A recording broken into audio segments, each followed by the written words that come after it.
And inaugural events are still going on in Washington, D.C. this hour. They will continue into the night with 3 inaugural balls planned.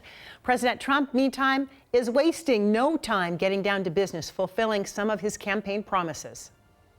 We will tariff and tax foreign countries to enrich our citizens. I will also declare a national energy emergency. We will drill, baby, drill. Also on the president's to-do list today, declaring it U.S. policy to recognize only 2 genders, male and female.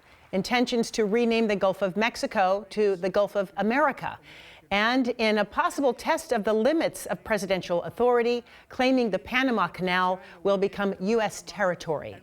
Joining us now live to talk about this historic day is King 5 political analyst Gary Locke, former 2-term Washington governor and ambassador to China during the Obama administration. Thanks for being with us. We appreciate it. My pleasure, Joyce. First off, what were your takeaways from President Trump's first address to the nation as our 47th president? Well, actually, I have to be very honest. I was very disappointed. Leading up to his inaugural address, his advisors, even himself, and Speaker Johnson of the House of Representatives said that his speech will be a unifying speech and one of a vision of America. And instead, he resorted to very petty grievances. I thought it was really classless to be demeaning prior administrations and President Biden, who was sitting right behind him, when just a few hours previous to that, President Biden welcomed President Trump to the White House, saying, "Welcome home." Yes, President Trump won. He won the states and all the battleground states. He won the majority of the popular vote. But this was an opportunity for him to really move forward without having to almost rub someone else's nose into the ground. As you know, he signed several executive orders. How do you think his orders on gender identity will affect current policy? Well, it applies to the federal government, but he's passing or signing a whole bunch of executive orders, for instance, saying that if you're born in the United States and your parents are not U.S. citizens, then you're not a U.S. citizen. That's contrary to the 14th Amendment of the United States. He's also declared that he's going to impose tariffs, 25% tariffs on all things coming from Mexico and Canada beginning February 1. And he says that this is going to enrich the Treasury of the United States of America. A tariff is basically a sales tax paid for by the purchaser of those goods when they come to America. So when Costco, Walmart, Home Depot, Macy's, they order stuff from around the world, they pay that tax before they receive the goods. And so when he talks about a 25% tariff on all things coming from Canada, for instance, that includes lumber. We're already complaining and concerned about the high cost of housing. A lot of that is the cost of lumber.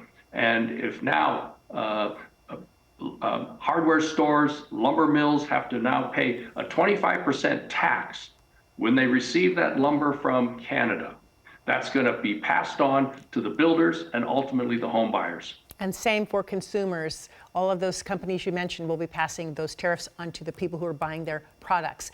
Let's talk about immigration. He's declaring a national emergency at the southern border, deploying potentially troops there, beginning the process of deporting undocumented migrants. What's your reaction to that? Well, he's already announced, and some of his team have already announced massive raids, perhaps beginning it with Chicago. And, you know, there are no facilities capable or large enough to handle all the people he wants to round up. Yes, I think the American people believe that those who are here illegally, who commit very serious crimes, should be deported, should not be let loose, and should be immediately sent back to their home countries.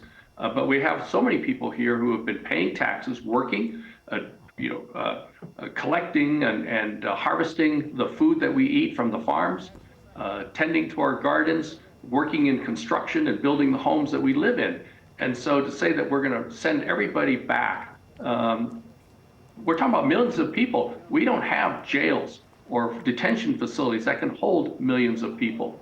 Certainly we need to be more vigilant on the border. And what's interesting is that during President Obama's administration, there were more deportations than deportations under the Trump administration. Well, it does signal, in part, what we can expect for the first 100 days of the Trump presidency. Gary Locke, we will have you back to talk more about that. We're out of time tonight. Thank you so much. We appreciate it. My pleasure.